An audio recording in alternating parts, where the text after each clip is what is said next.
Cześć, witam Was w kontynuacji wczorajszego odcinka. Jak widać, tutaj sytuacja w DAF-ie się nic nie zmieniła, dalej sobie brzęczy.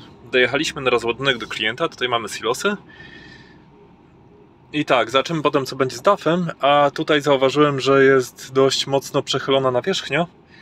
Tak więc pokażę Wam, jak to wypoziomować, jak jest właśnie tak, kurde, pizdowato. I potem sobie porównamy rozładunek kredy tej samej co z kontenera ze zwykłego silosa na dużo krótszej instalacji i zobaczymy, jak to czasowo wyjdzie. Ale to się ustawię i zaraz wracam. Tutaj ta firma jest doskonałym przykładem tego, jak czasami jest koślawo, kurde, i naprawdę ciężko się ustawić, bo tutaj, o, jak widzicie, jest uliczka zaraz obok i przejazd dla ciężarówek w tej firmie. I to musi zostać wolne, a to miejsce, gdzie stoi silos mój, to kuźwane jest tak pochyłe, ktoś to, kurde, nie wiem, marnie zaprojektował. No, ale to za chwilę wszystko opowiem. O, dobra, jestem z tyłu, teraz mogę Wam pokazać, o co mi chodzi. Spójrzcie na poziomnicę. I z tego poziomu musimy to wyprowadzić do stopnia takiego, żeby mniej więcej oko było, czyli tą stronę musimy podnieść maksymalnie, a nie możemy się przesunąć bardziej w lewo, bo tutaj są jakieś butle, jeżdżą sztaplarki i ciężarówki jeszcze do tego. Tak więc podnosimy najpierw poduszki maksymalnie do góry. No, w sumie mogę od razu to zrobić.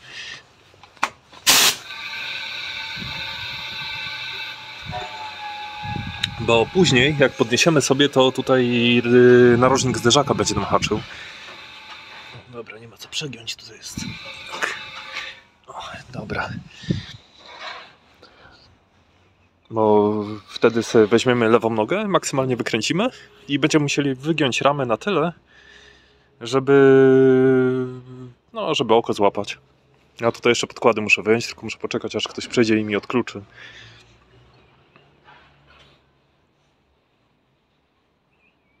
Dobra, a porównamy sobie. Instalacja jest tak wysoka, czyli jest wysokość ciut niższa niż w kontenerze była, ale tam jeszcze po dachu szło do silosa, a tutaj idziemy bezpośrednio. Też jest wąż setka, tylko że trochę niższe ciśnienie, bo tutaj, jak dobrze pamiętam, chyba jest 1 albo 1,2 bara dopuszczalne, więc tak będziemy dmuchać. I ta sama zasada działania, też damy sam dół, żadnej góry.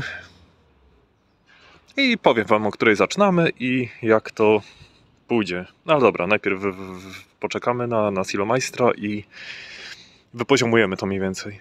Podkłady sobie wyciągnąłem, drzwiczki otwarte, zrzucamy się też na ich wężu.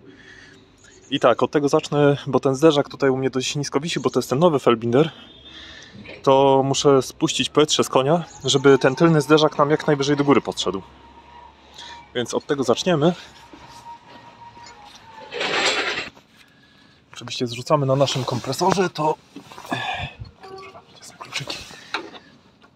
Na naszym kompresorze, na zimnym, a w sumie w kradzie to wszystko jedno, czy zimne, czy ciepłe powietrze. Tam. Dobra.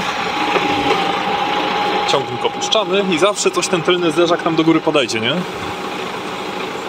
I w DAF-ie to trzeba uważać, żeby te nadkola się nie upierdzieliły. No i tak starałem się tutaj na tym przechyle tak stanąć w miarę troszkę chociaż na asfalcie tą naczepą, żeby chociaż trochę ją wypoziomować. No tutaj to łączenie z kostką jest, kurde, no tak pizdowate, że bania ma. No i dobra, spróbujmy jeszcze go może podpompować. Ile tu ciśnienia jest? 4,8, to jeszcze ciutek damy. No jeszcze ciutek, tak minimalnie można. Tak, bo muszę maksymalnie to zrobić, bo potem już nieraz tutaj byłem, to potem haczy zderzak i trzeba wiosłować, kurde, na załadowanym, a to żadna przyjemność. Czekajcie, sobie rękawiczkę założę.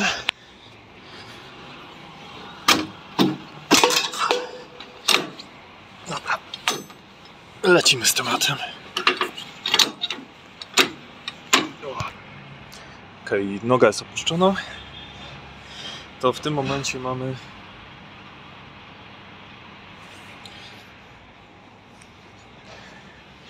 dość daleko do oczka jeszcze. Okej, spuszczamy powietrze i zobaczymy, co nam z tego wyjdzie.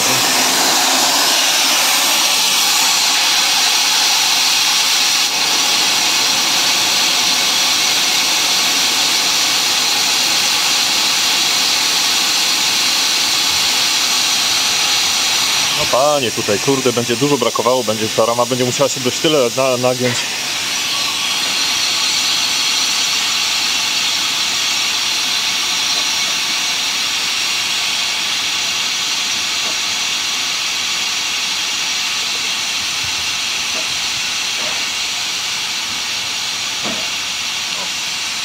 Zaczyna przysiadać.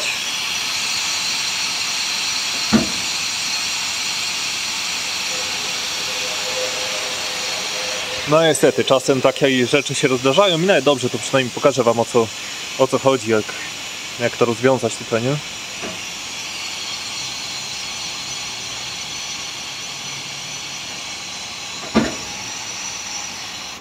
Dobra, sobie opuszczę trochę nogę i zaraz pokazuję dalej. Ok, wypuszczam wtedy stópkę tak do takiego poziomu. Odpalam kompresor i patrzymy na oko. Nie kompresor, tylko pompę.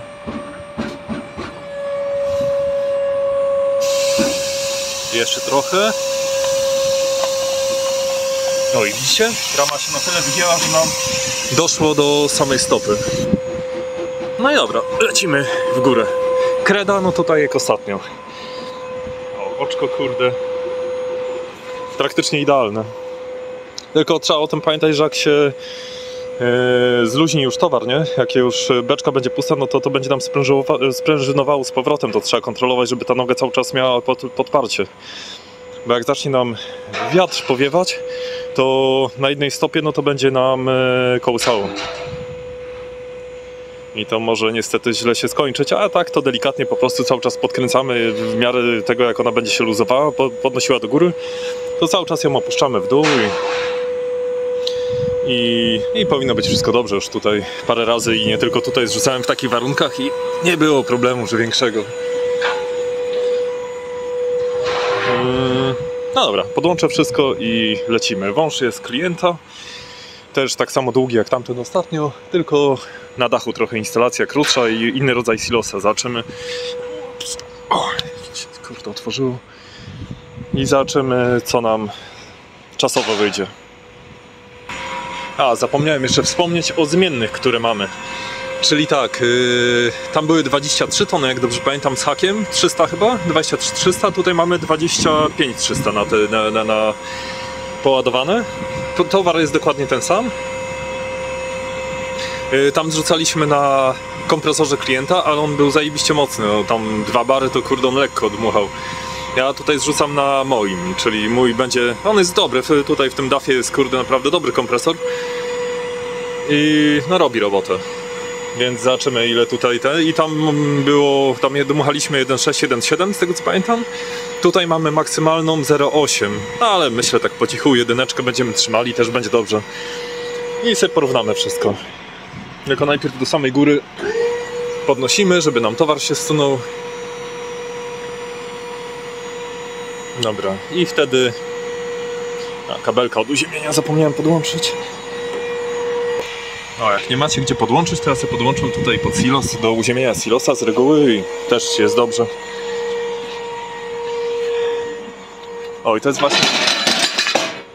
Okej. Najgorzej.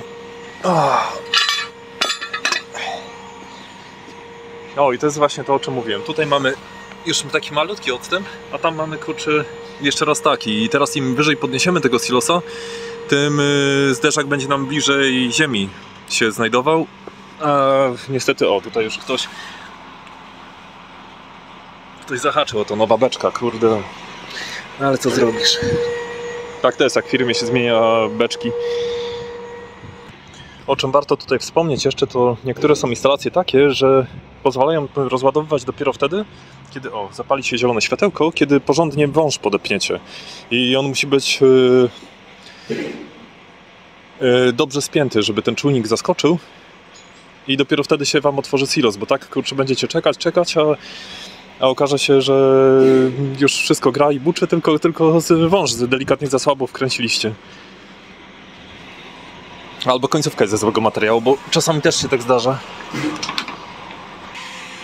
O, ta kreda w zwykłym silosie, tutaj dokładnie przy takim nachyleniu, teraz mi się delikatnie zesunęła, czyli teraz już zaczyna być gotowa do rozładunku. Z ciągnika ładnie ucieka powietrze, więc jeszcze tylko wąż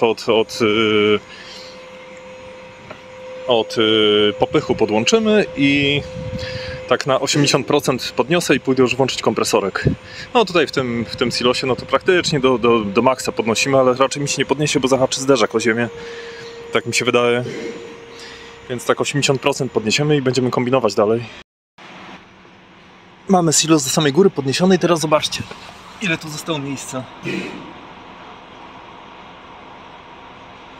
na styki, a z drugiej strony kurczę mamy 5 razy tyle. No ale dobra, udało się podnieść go do samej góry, więc idę odpalać kompresor i zaraz pokażę wam, która jest godzina i lecimy z tematem. Tak jak mówiłem, będę trzymał 0,8 bara.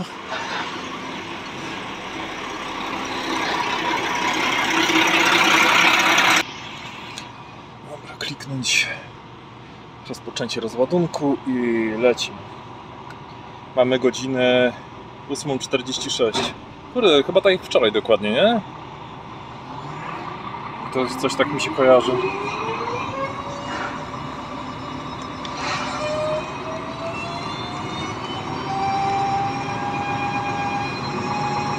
Tu mamy maksymalnie 1100.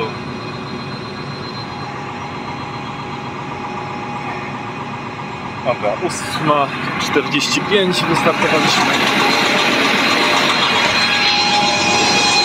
Kurwa, nocka dzisiaj też była przez rana, tam stanąłem za dupami. Przejechał w nocy gabaryt, wzięli mnie, kurde, by się udali. Najgorzej. Niepospane, pauza zerwana. Tylko tyle, że mi kazali przejechać, tak jakby cofnąć w uliczkę i a innych wyrzucili całkowicie z parkingu. Więc chociaż miałem tyle szczęścia, że mimo, że zerwałem pauzę, to się obyło bez przejazdu, więc tylko tam 2 minuty mi chyba zaliczyło, bo chciałem na skoka, kurde, wiadomo, jak to jedziesz do przodu, do tyłu o 2 w nocy, to ciężko na skoka, kurde, gdzieś tam dojechać. No. Tak, gdzieś tu powietrze ucieka, moment. A, troszkę zaworek nie dokręciłem. O, tego. Gdzieś tam powietrze uciekało. Oj, na swoim kompresorze no słabszy jest niż ten co kontener zrzucaliśmy. Ale sam jestem ciekaw, jaka będzie różnica między jednym a drugim. Obstawiam, że ta długość instalacji zrobi robotę, że no będzie szybciej zdecydowanie. Bo rura jest ta sama, ale mimo, że 2 tony więcej, tak? Bo 2 więcej mamy. Ok, zakręciłem już powietrze na wąż, bo tutaj zapomniałem wspomnieć, że tutaj na tej firmie jest zasada, że trzeba najpierw przedmuchać instalację tam przez 2-3 minutki i wtedy tak osuszyć się miały, coś w tym rodzaju i dopiero wtedy ogień. To idę tak. Mamy już ciśnienie, tu jest 1,2 to możemy, a na beczce mamy 0,7, czyli już za chwilkę. A jak chcecie, żeby wam pokazywał ten manometr tutaj na dole, nie? To delikatnie tylko go tak ciutek minimalnie uchylić, o. I wtedy ładnie widzimy ciśnienie, ile mamy, tak mniej więcej na beczce, tak 3 razy drzwi. Dobra, ale muszę założyć jeszcze zabezpieczenia, bo zagadałem się i zapomniałem. Tak, na beczce nam wchodzi 1, więc odkręcamy na pół gwizdka i powolutku produkt. Patrzą, czy się gdzieś nie sypie. O tak jak wąż jest ułożony, to jest jeszcze ok. Ważne, żeby nie był pozałamywany, nie? O, nic się nie sypie. Kurde, aż dudnik w silosie.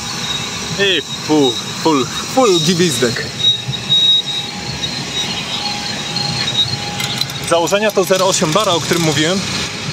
No to jest ciśnienie na przepływie. O to im chodzi tutaj na tej firmie.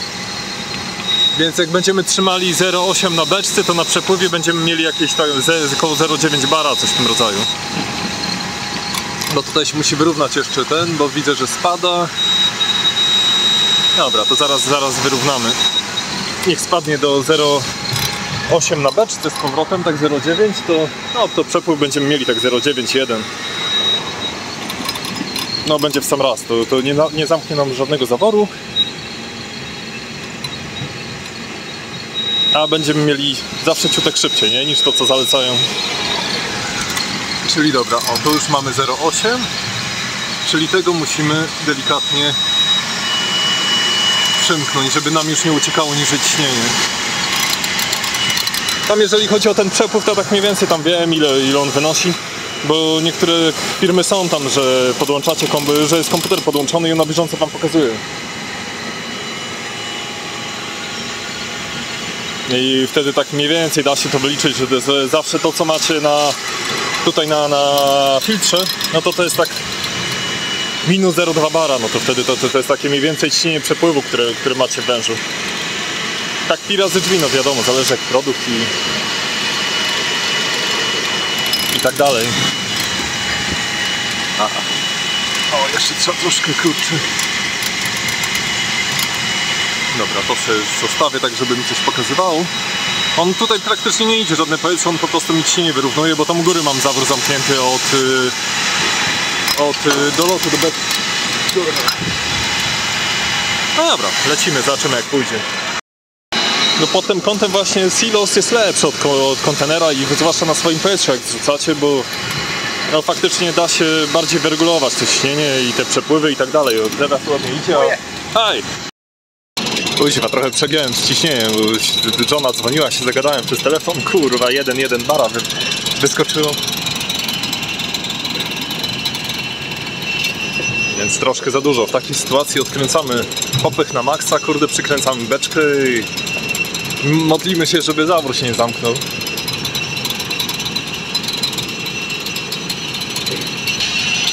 No właśnie w takim ustawieniu zostawiamy wtedy zaworki. Na razie wszystko gra i buczy. No ile tutaj mamy? 0,95, spada powolutku. Najgorzej. Tak to jest, kurde, używać telefonu w czasie roboty. A Silomeister już był, kurwa, się pyta, Andrzej, co ty robisz? No, oni czasami na komputerze widzą tam właśnie jak ciśnienia są za wysokie. To albo u nich się alarmy włączają, albo zawory blokują. No a kiedyś była dobra akcja jak przyjechałem na firmę, rozładowywałem, kurwa, dałem trochę za dużo ciśnienia i w środku taki, kurde, wąż taki cieniutki, taki, kurde, pizdowaty, taki, kurde, typowo strażacki, kurde, wysadziło cała hala biała w środku. No ale to była już wina materiału, tak jakby, bo faktycznie tam, kurde, może 0,1 bara dałem za dużo, a wydupczyło ten wąż, kurde, normalnie go rozerwało po długości. No wtedy gościu przybiegł, kurwa, biały jak młynarz. Dobry numer. Okej, sytuacja opanowana. Z powrotem wróciliśmy na właściwe tory, 0,9 bara. Jeszcze ciutek zredukuję i będzie, kurde, elegancko. Tutaj w tej beczce mamy wibrator działający bez żadnych przewodów dodatkowych. Tutaj się go włącza takim guziczkiem. O. On fajnie, kurde, daje, bo nie trzeba młotka aż tyle używać. A jak jest pusty, jak jest pełna beczka, to nie ma efektu takiego, ale jak jest pusta beczka, to kurde, zobaczycie, naprawdę fajnie daje czadu. 9:32 i zobaczcie, tu na podkład. Teraz to jest to, o czym mówiłem. Już mamy prawie beczkę pustą, o, i zaczyna się nam rozprężać. I w tym wypadku akurat kreda no, musi być do góry uniesiona praktycznie do samego końca, bo no bo może nie spaść, ale jeżeli macie jakieś granulaty, sól albo cokolwiek innego, to można opuścić tą beczkę i teraz delikatnie, kurde, ale naprawdę tak delikatnie, kurczę, ją podkręcić, żeby się nam nie bujała, nie? Ale to mówię, to tak, kurwa, naprawdę z wyczuciem. O, ja sobie zawsze łapkę zostawiam tak, kurczę, o, odchyloną. I wtedy po prostu widzę, jak będzie schodziła na bieżąco. I przez to właśnie, o, zobaczcie. Już zaczyna nam oko uciekać, no i teraz w tym momencie powinienem, kurde, opuścić tą beczkę, ale no chcę, żeby zeszło do końca. Dlatego stoję, obserwuję, jak zaczyna się coś dziać, od razu bierzemy beczkę w dół. Powibrujemy sobie troszkę wibratorkiem, o którym mówiłem. Widzicie, jak łapka ucieka? Jak towar się przesuwa?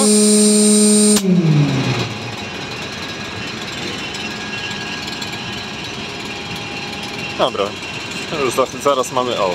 Tak, i w ten sposób cały czas na bieżąco ta noga ma podparcie, bo mówię, jak jedna noga ma podparcie, a druga nie, no to wtedy kołyszy tą beczką. Faktycznie, kurde, może bujać nią. No, a tak cały czas, kurczę, mamy podparcie, a łapka sama spada. To taki, no takim patent po prostu mam, tak sobie robię. A tak co słychać tu? Ach, panie, 5 minut fajrant. Czyli wyjdzie nam jakieś 50 minut, ale to za chwilę zaczynam. Dobra, niestety, ponieważ dzisiaj trochę wieje, muszę opuścić tą beczkę minimalnie, bo kurde, za bardzo oko ucieka.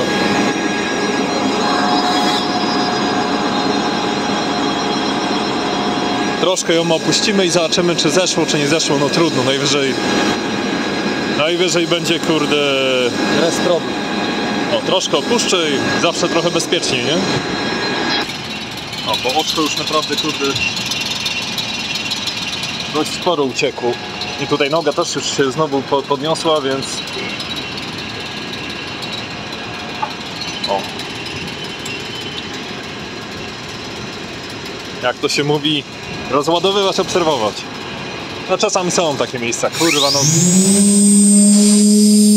No ale już mamy całkowitą końcóweczkę mamy. Dobra, dla bezpieczeństwa jeszcze troszkę opuściłem. No ale już fajrąd. No dobra, moi mili. Mamy godzinę 9:41. W tym właśnie momencie się zakończył nasz rozładunek. Ja tam jeszcze musiałem troszkę opuścić tą beczkę, kurwa, bo już tak, kurde, oko wypadało, że no już strach, kurde, patrzeć na nie było. Ale daliśmy radę. Wszystko, można powiedzieć, w normie. No, dzwonię do mojego, kurde, majstra, do mojego spetora i zobaczymy, co tam dalej będzie się działo. Czy nam zeszło? Zerknijmy jeszcze, czy jakiego produktu nam nie zostało? I jakie z tego mamy wnioski, jeżeli nie zostało? Że jeżeli mamy fajną, prostą instalację, nawet na takim cieniu, tam 0,8 bara, 1 bar, to naprawdę, kurczę, ładnie schodzi to wszystko.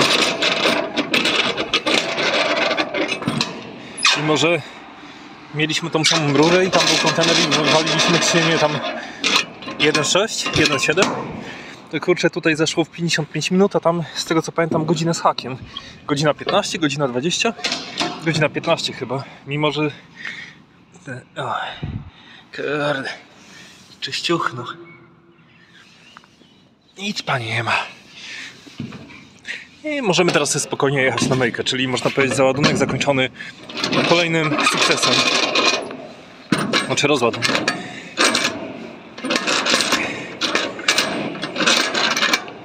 Dobra, ale to dzisiaj tylko tak chodziło mi bardziej o porównanie czasu na instalacjach, na małej, na krótszej i dłuższej. A głównym tematem to było właśnie rozstawienie na takiej pochyłej powierzchni. Dobra, ja sobie dojeżdżam powoli do załadunku i myślę, że tu będzie znowu coś ciekawego do nagrania, więc skończymy na dzisiaj ten odcinek. Ponieważ tutaj jakiś nowy produkt mi się pojawił, jeszcze go nie wiozłem, on Phonolit się nazywa i myślę, że zrobimy taki szybki, też muszę się nauczyć go rozładowywać i poznać go i sobie zrobimy taki, kurczę, właśnie filmik o tym, jak rozładować coś, czego się nie zna, tak delikatnie, tak, kurde, wiecie, taki subtelny rozładunek, o tak to nazwijmy. A tak z tego co widzę, to będzie jakaś ciekawa miejscówka, bo jedno, że to będzie coś chyba kredowatego, bo ładujemy to bez mycia, tylko wymiotkę się robi. A jeżeli chodzi o wymiotkę, bo powiedziałem, a nie wytłumaczyłem, to polega to na tym, że po prostu wymiatamy resztę produktu, ale na sucho, bez mycia, czyli bierzemy szczotę i omiatamy środek bez żadnych cergieli, tam u klienta czy na firmie rozładunkowej do wora, do śmietnika, tą resztkę produktu, bo tam naprawdę, zresztą widzieliście, tam mało zostało, to taka reklamóweczka była, taka, nie wiem, tam może z 5 kg tego było, z 15 minut i załatwione. A czekajcie, jest ta miejscowość, tu jest zakaz wjazdu dla ciężarowych, a pokazuje mi, że mam gdzieś w prawo tu skręcić. Skręć w prawo. A widzę, że ostatnio mamy w ogóle szczęście do takich miejscówek, bo tak jak mi się kurde trafiały same jakieś wielkie chemparki i tak dalej, to teraz dla odmiany same jakieś takie kurde wynalazki. Czekaj, tu jest F. W następną Tak? skręć w prawo. Einfart. Ja pierdolę, co za kurwa miejscówka kolejna. Ty, i tutaj dwie ciężarówki mają się minąć. Skręć w lewo, potem za chwilę będziesz na miejscu. A to by wychodziło.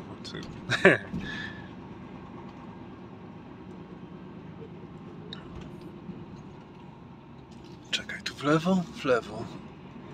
Jest, fonolit. I właśnie, i ten. O, ja pierdolę, tam stoi śmieciarka. Na dole.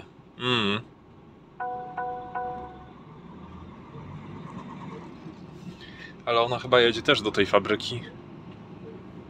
Znaczy do tej kopalni, bo to kopalnia będzie. Człowiek, kto to kurwa robi firmę w takich miejscach?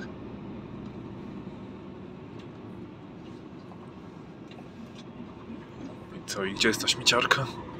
No teraz to już, aż nie, tu jeszcze byśmy może się rozminęli jako tako.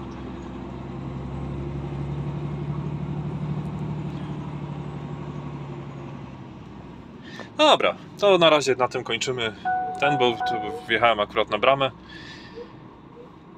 To dzięki za uwagę i trzymajcie się szerokości. Cześć! No dobra, taka mała aktualizacja. Jak słychać, udało się usunąć brzęczenie. I tak, teraz błąd dolotu powietrza, tam usterka dolotu powietrza była spowodowana obluzowaniem obejmy metalowej na gumowym kolanku. I tam u nas na warsztacie majster to wziął, bo akurat tam u nas jeden warsztat ma uprawnienia z DAF-a i komputer i tak dalej, i tam jest taki gościu, który właśnie zajmuje się tymi DAF-ami tak jakby z ramienia serwisu.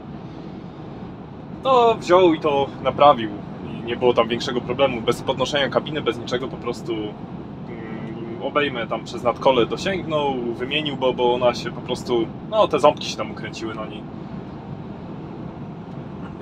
Jeżeli chodzi o pozostałe błędy, czyli tam usterka silnika i tego asystenta pasa ruchu i tak dalej, to pomogła aktualizacja oprogramowania. Tam chłopaki wzięli, podpięli komputer, tam nie wiem, z pół godzinki i poaktualizowali wszystko. Niby nowe auto, no widocznie trzeba było, coś tam mu nie pasowało. I można powiedzieć, że na chwilę obecną mamy z bańki i obyło się bez jeżdżenia po głównych serwisach, tylko to u nas na warsztacie podłączyli i wszystko ładnie, elegancko poszło. Może komuś pomoże, może ktoś będzie miał ten sam problem. To była tak jakby, tam jest taka kurde, taka gumowa, takie gumowe kołanko z takim małym odgałęzieniem i to właśnie tam była uszkodzona ta obejma metalowa. Tak po prawej stronie, kurczę, tam gdzieś w okolicy turbin, tak dokładnie nie zaglądałem, gdzie on tam grzebie, no ale gdzieś tak potem jak patrzałem, to w tamtych okolicach to gdzieś jest.